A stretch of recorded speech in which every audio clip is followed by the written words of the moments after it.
আজকে হবে কচুরমুখী দিয়ে মুড়ি ঘন্ট। একটা মাথা ছিল, মাঝখান থেকে ফাইড়ে নিছি। তারপর একটু শুনে নুন আর হলুদ দিয়ে সুন্দর করে মাখাই রাখিলাম 10 মিনিট। আগে থেকে কচুরমুখীগুলো সিদ্ধ করে খোসা ছাড়াই রাখিছি। এবার শুধু চটকাই নেবো সুন্দর করে। প্রথমে কড়াইয়ের মধ্যে ফেলাই দিলাম ঘপ ঘপ করে সয়াবিন তেল। তারপর মাথা দুটো ফেলাই দিয়ে ভেজে নিলাম। মাছের মাথার আষ্টে গন্ধটা চলে যাবে না। ঠিক যখন উল্টে পাল্টে এরকম লাল লাল কড়া কড়া ভাব চলে আইছে, তখন আবার একে একে তুলে রেখে দিলাম।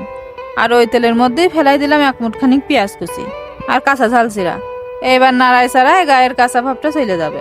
তারপর যাচ্ছে জিরে বাটা, রসুন বাটা আর আদা বাটা। তাই এনাগারও একটু নাড়ায় ছাড়াই নিয়ে দিয়ে দিচ্ছি টমেটো কুচি। তারপর যাচ্ছে হলদির গুঁড়ো আর পরিমাণ মতো নুন। এবার দিয়ে দিলাম সেই ভেজে রাখা মাথা। মাছের মাথাগুলো ভেঙে চুড়ে নিয়ে খানিকক্ষণ কষাই নেব। তারপর দিয়ে দেবো কচুরমুখী। এবার পরিমাণ মতো পানি দিয়ে ভালো করে নাড়ায় চাড়াই নেব।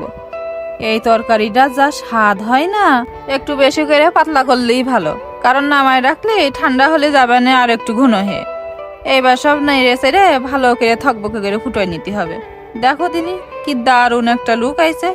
কচুরমুখী দিয়ে মুড়ি ঘন্ট বেশি না, একবার বানাই খালি এত টেস্ট মনে হবে না প্রতিদিন প্রতিদিন বানাই খাই। তা আজকে চলে যাচ্ছি, ধন্যবাদ।